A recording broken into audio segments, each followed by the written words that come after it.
প্রশ্ন হচ্ছে aluminium oxide এর মোট চার্জ কিভাবে শূন্য হয় তা দেখাও। তাহলে প্রথম হচ্ছে অ্যালুমিনিয়াম অক্সাইড, একটা ধাতু একটা অধাতু, তার মানে একটা আয়নীয় যৌগ। তো আমরা চার্জ কিভাবে শূন্য হয় সেটা শিখবো আজকে। তাই অ্যালুমিনিয়ামের যোজ্যতা হচ্ছে 3 আর অক্সাইড যোজ্যতা, অ্যালুমিনিয়াম অক্সাইড সংকেত Al2O3, যেটা আমরা রাফে করব। তাহলে এটা যদি ভেঙে যায় তাহলে অ্যালুমিনিয়ামের যোজ্যতা কত? 3, তাই Al3+ হয়।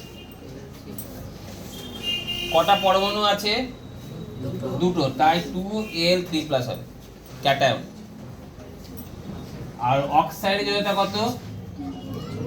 2, তাই -2 হবে। কটা আছে? তিনটে, 3O2- হবে। আয়নীয় যৌগের একটা বৈশিষ্ট্য হচ্ছে ক্যাটায়ন আর অ্যানায়ন এর সংখ্যা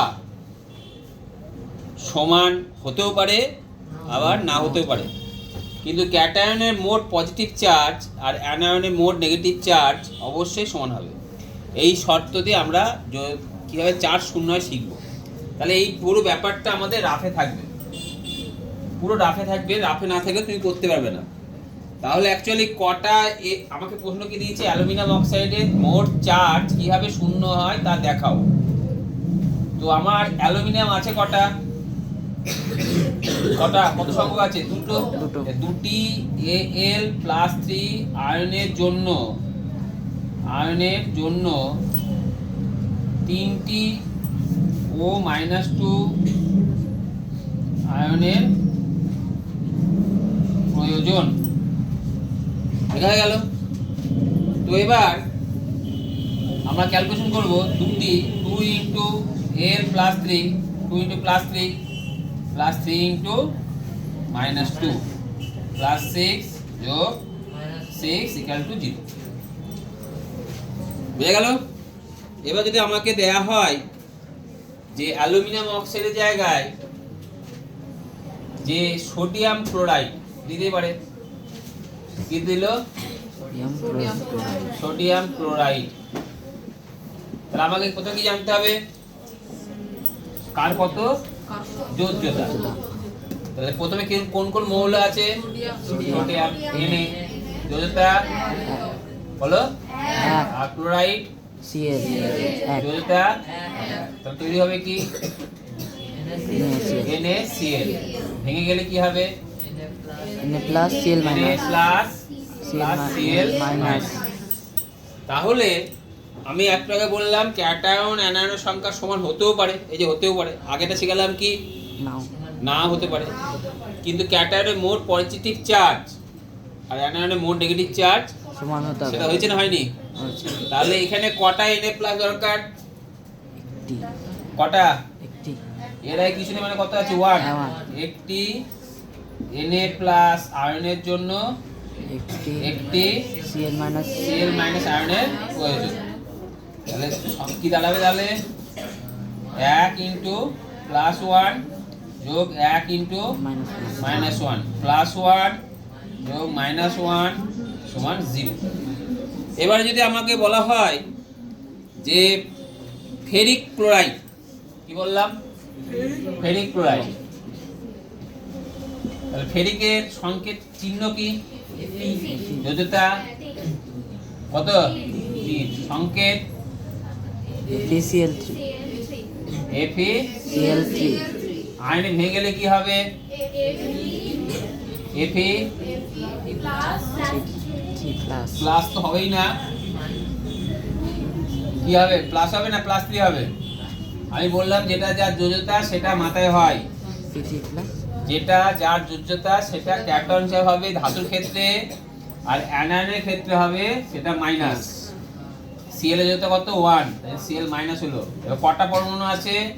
3টে, তাই 3 হলো আগে। এতে একটা বুঝলে সব হয়ে যাবে। তাহলে এখানে লিখবে কি? একটি Fe3+ আয়নের জন্য 3টি Cl- তাহলে 1 গুণিত কত? +3, 1 গুণিত +3, আর এখানে 3 গুণিত -1 কত হলো? জিরো। বুঝতে পারলে? এবার যদি বলা হয় মার্কিউরাস ক্লোরাইড, বলতে পারে মার্কিউরাস ক্লোরাইড। তাহলে মার্কিউরাস এর চিহ্ন কি? Hg2, যোজ্যতা সংকেত Hg2Cl2।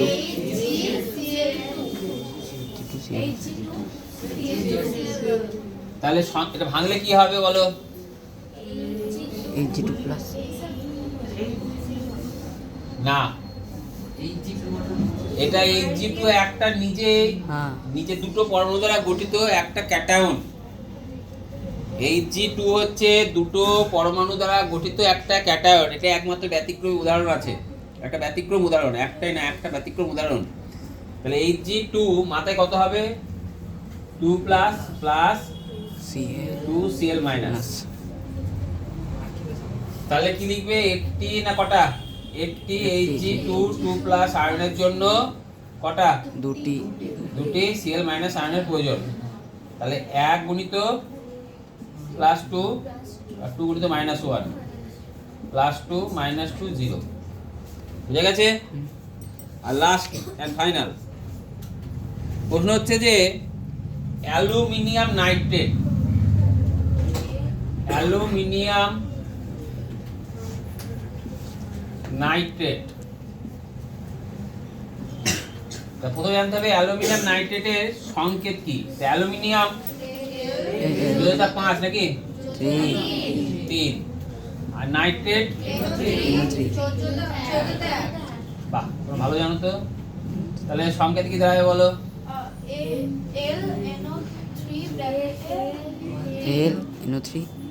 LNO3 whole 3। ভাঙলে কি হয় বলো? Al3 plus NO3 minus.